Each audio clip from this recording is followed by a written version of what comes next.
So the challenge for you is, what are you going to do to be able to prove yourself to yourself? And people ask me all the time, what's the secret? What's the secret? Okay, so let me go back. I have many mentors in my life that were so nice to me. My speaking mentor was a guy named Charlie Tremendous Jones. Charlie Tremendous Jones. He was an insurance sales guy who sold millions of dollars, and then he became an author and a writer and all kinds of stuff. Awesome. Amazing. And he's giving a speech one day, and he goes, I'm going to give you the secret of selling. Okay. Everyone wants to know the secret. And he build it up for 5 minutes. And he go, you ready for it? Here it comes. You need to know because you're not very good. And he the whole thing. And he go, nothing works. Nothing works. No. And what he meant was nothing works all the time. You can have a way to get through to a decision maker if you're selling blinds or you're selling rugs or you're selling janitorial supplies, but it's a whole different way if you're selling health insurance or medical devices or whatever you're selling. There's a way to get through to some of the people. Mm-hmm. Then you have to modify that. If you're not speaking to a CEO, if you're speaking to a CIO, if you're speaking to an office manager, whoever you're speaking to, there's a way. And you have to uncover that way for yourself by failing. The more you fail, the more you got a shot at succeeding. But you have to be determined in order to do it. You can't quit after the first no. I mean, you think about what you did when you were a 4-year-old kid in the aisle of a grocery store with your mother and you wanted a candy bar. Yep. Did you take the first no? Never. Dude, you were willing to take corporal punishment to get that candy bar. You're willing to get your ass kicked to get the Snickers or the M&Ms. Boom. And so you have to look at somewhere between the aisle of the grocery store and getting your business cards printed. You lost a little bit of that tenacity. Yeah, the mojo. Okay, so you have to get that back. That's number one. Nothing works all the time. You have to be persistent. Was it hard for you to go, I'm not going to say all in on LinkedIn, but I know you're big on LinkedIn, you're big on YouTube, but let's just focus on LinkedIn, because when I was starting my company or starting in sales, it was I could be on LinkedIn, Twitter, Facebook, YouTube, Snapchat, Instagram. There's so many channels. It's overwhelming. I get stressed just naming them all and anxious. What made you decide all in on LinkedIn video, LinkedIn content? Because there's so many boring content on LinkedIn. It's an opportunity to stand out.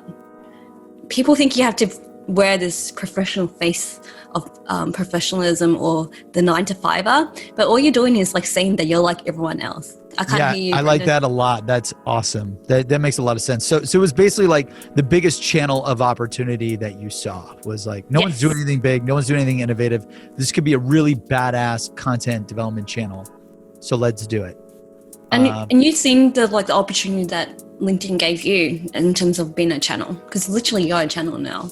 And everyone has an opportunity to be a channel because people literally are following more people than company pages on LinkedIn. In the past 4 years, I don't think I've followed a company 4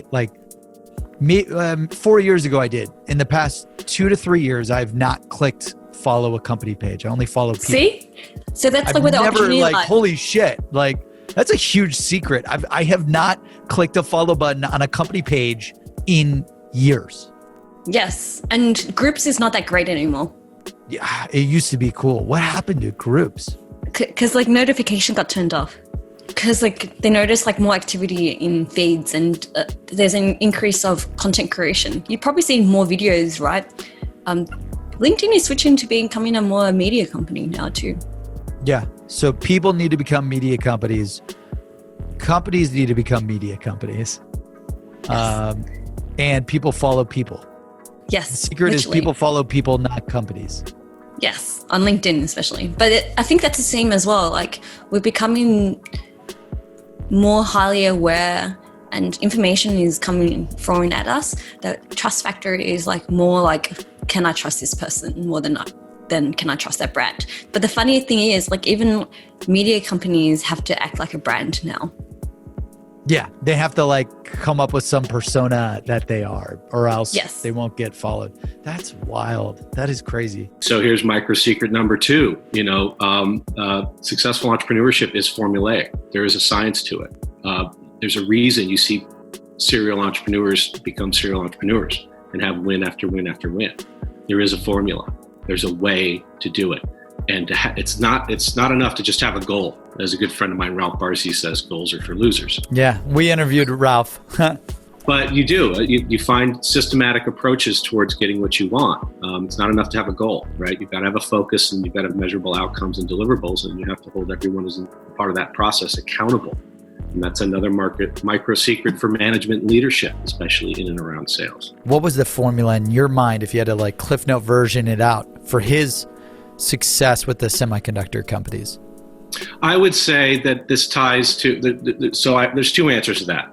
The second answer is what GrowthX does today, which is a framework for finding product market fit for early stage companies that can also be applied to any product in any market in any vertical. It's all about the dynamic between a product or service and what is new. Whether it's a new market for an existing product, or it's a new market with a new product, or it's a new product with an existing market. Yeah, the dynamic is the same, and that's what our framework's all about. So it starts with having that mindset, that growth mindset, be a learn-it-all, not a know-it-all. So the two books, just so the audience is aware, can you just drop those real quick? Yeah. So, and this is kind of ironic too. So the first book was called LinkedIn Marketing an Hour a Day. That one came out in 2011. And by the way, I've read all those. Oh God, I'm so sorry. Yeah. Because my whole background comes from digital marketing. So like I sold for IBM and I sold for Google. So we would be buying we'd buy all the marketing books, Google Analytics an hour a day, paid search exactly hour a day. Yeah. I was like, good old Riley. I was like, I got an hour. And that was my issue with the book, was like, who has a freaking hour a day for LinkedIn? Like, even I don't have an hour a day for LinkedIn, but it's the name of the series. So what can you do? But ironically, and this has happened both times. Oh, and the most recent book is LinkedIn 101 Ways to Rock Your Personal Brand, which I'm actually we're rewriting that one right now. But as with both books, LinkedIn had not made a change for its user interface since 2007, like nothing. It looked exactly the same in 2010 and a half as it did in 2007. So what did they do the week before my book goes to launch? Is when they had that huge, right? It used to be like white and blue, and then they had the huge thing, and then it was like the black, sexy. Yeah, so they changed everything a week before my book went into print. So like massive rewrite really quickly. And then they started changing things like Facebook, right? They just started changing things right away.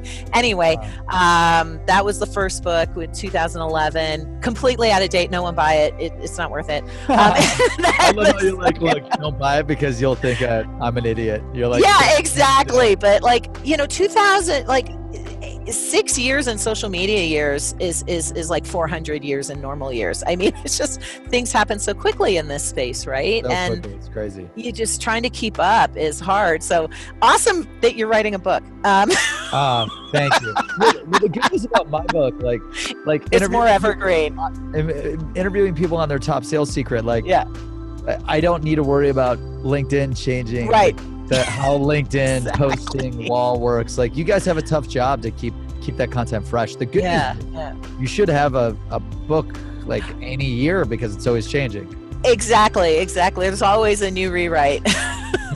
But they brought in this external sales trainer to come work with us, and he asked a very interesting question. He said, well, how many of you have degrees? And we all had degrees because you had to have a degree in order to get that job. And then he said, you learned a lot in school. Why did you learn so much in school? And after about 10 minutes, the answer became, because we read a lot.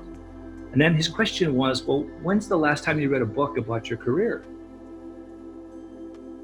And I was like, wow, never. So the first thing I did was by very good luck, I picked up a book called Spin Selling. Yeah. And in chapter 4 of Spin Selling, pages 66 to 95, is this whole thing about customers have a situation, then they have a problem, then there's the implications of that problem. Now they have a need. And what I learned from that book is my customers did not have a $2 problem. They had a $100,000 problem, and I had a $10 solution. Nice. That for me, I think every salesperson on the planet, before they take any sales job, should go read those 30 pages in that book. 66 to 95 in Spin 66 Selling. 66 to 95 in Spin Selling. I can't believe you remember those pages. Well, it was so impactful, and I talk about it all the time. If people on this that listen to this only do one thing, go read those 30 pages. That's incredible. Situation, problem, implications of problem. Implication need.